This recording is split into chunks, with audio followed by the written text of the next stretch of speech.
Good morning, guys. Welcome back to today's video. We are starting the morning off at Cars and Coffee, but if you can't kind of tell behind us, it just started raining, and I don't know if the Cars and Coffee is still happening, but we've already driven like halfway there, and it's like a 50 minute drive. So we're just gonna send it today. We're gonna hope that people still show up, and if not, we'll make the best of it. So we're at San Clemente Cars and Coffee. It's one of my favorite Cars and Coffees. There's tons of exotics, there's tons of JDM cars, there's tons of really everything. And I'm here with Brianna and Sabrina. So you know what we're gonna play today on the vlog? We're gonna play Can You Guess That Car?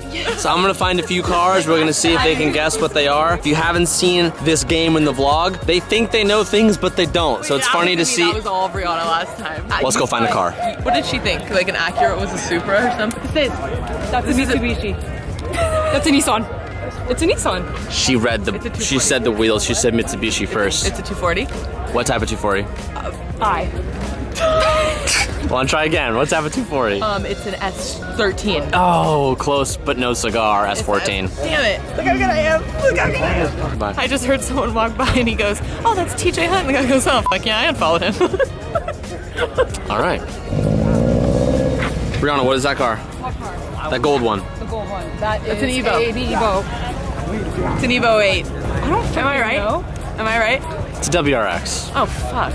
It's Sabrina. 3. Whoa! I cheated. The license plate is Oh, come on.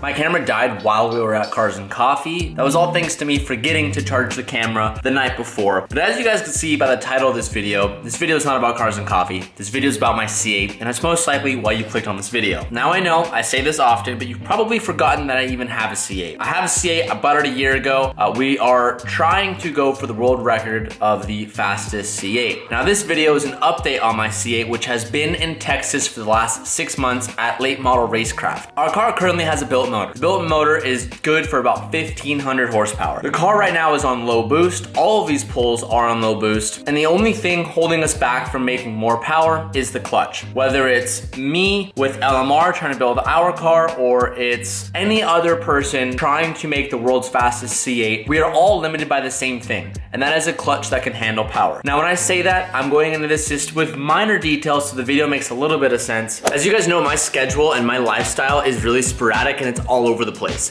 It really makes my eating habits and my physical habits not the most healthy, and Noom has really been able to turn that around for me. Noom is a digital health platform that helps you take control of the health to make sure you are feeling your 100% at all times. Noom is all about building healthy routines and habits to help better your health. Noom believes, and I agree, that there's more to it than just dieting and exercising. It's really how you want to train your mind to be the healthiest at all times. Noom will connect you with a coach who is trained in psychology, nutrition, and fitness, and they're also able to connect you with other like-minded peers to help give you support along the way. One of my favorite parts about Noom is how they couple their food and exercise trackers with lessons and psych tricks, which have helped me reach my goals. If you're like me and you want to build a healthy lifestyle and build up good habits to help you stay your healthiest, you can get a free evaluation by going to noom.com/TJ Hunt. They have helped me reshape my lifestyle so that I can stay healthier and stop eating and treating my body poorly. Thank you so much for Noom for sponsoring today's video and looking after my health. And now let's get back to today's video.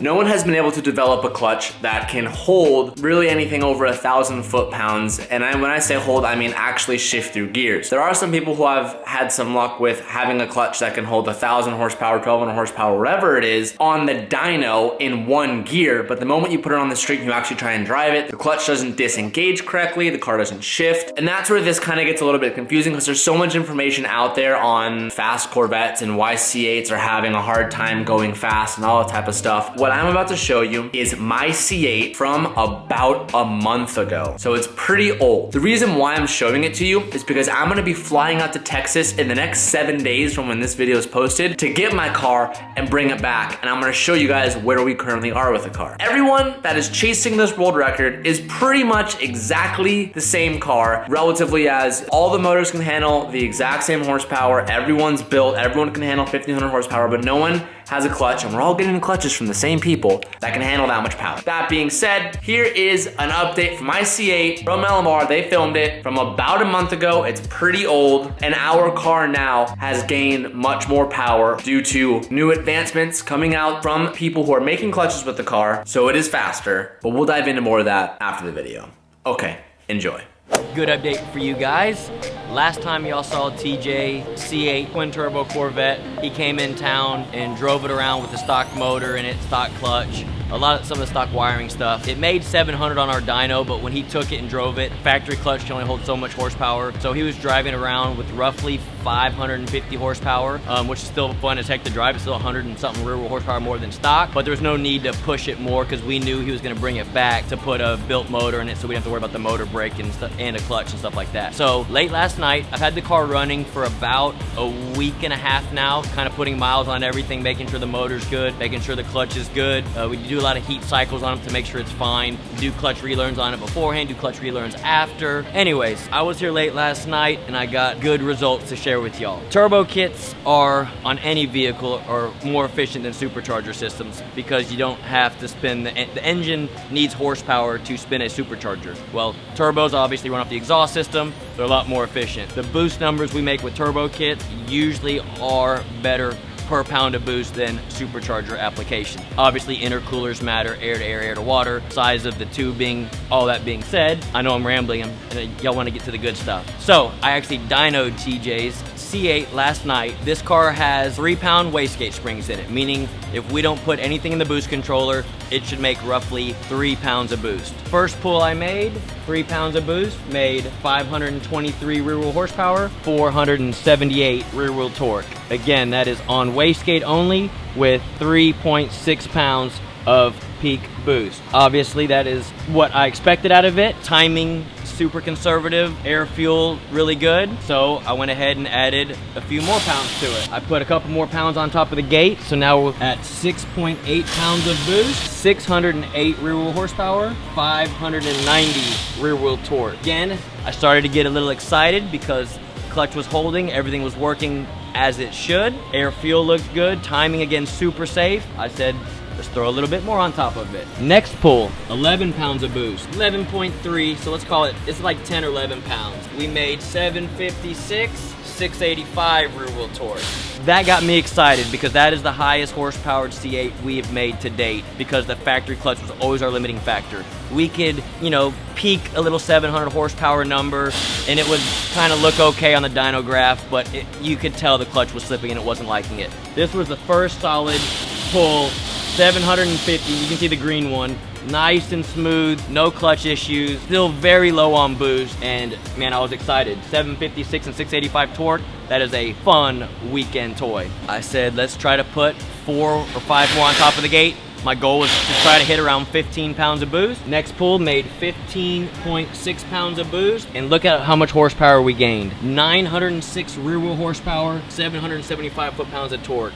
That's with about 4 more pounds of boost from 11.3, 15.6. So that tells me right there, the turbos are starting to get in their happy spot. There's a spot in turbos where the turbos kit, it just likes it. When you start adding a little bit of boost and it starts picking up big power, you know you're finally getting in the turbo's efficiency range. So I was like, all right, I'm gonna put 1, 2 more on top of the gate and see what it makes. We literally put only 16.6 peak pounds of boost, which is nothing.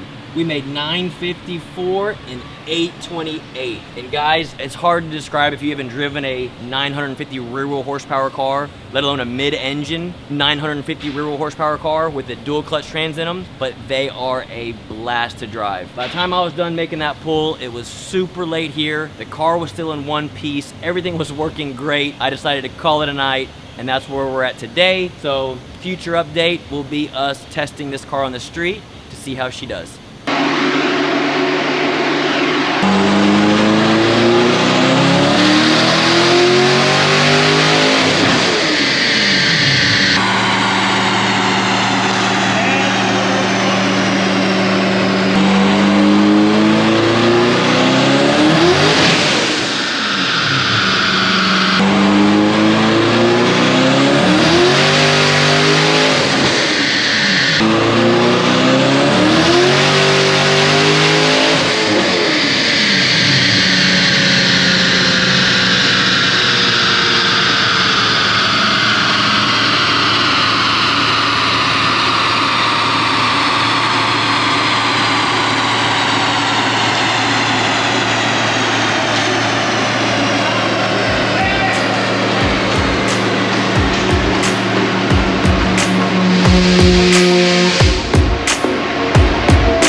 currently the car is driving. You haven't seen much of it. The last you guys saw, we were in Texas. It was on a stock motor, and then we dropped it back off, and LMR installed the whole entire motor. They've been through like 3 or 4 clutches, and we're actually on a different clutch setup currently that I'm gonna go out to see the car with in Texas in the next week. SEMA is coming up around the corner. It's the first week of November, and my car is going to SEMA, and we still need to add all of our Street Hunter parts to it. And I honestly, guys, I just miss the car. So we're gonna go there and pick it up. There's a lot of amazing progress on it. I'm looking forward to see it. I know this video is pretty short, but its main purpose was to give you guys the update on the car. It's coming back. That's all I want you guys to know, and I'm excited to make the videos with it at the track when we go out to Texas to see where we hold up. Thank you guys so much for watching today's video. If you haven't already, hit that subscribe button, and I will see you guys very, very soon. Peace out, and keep moving forward.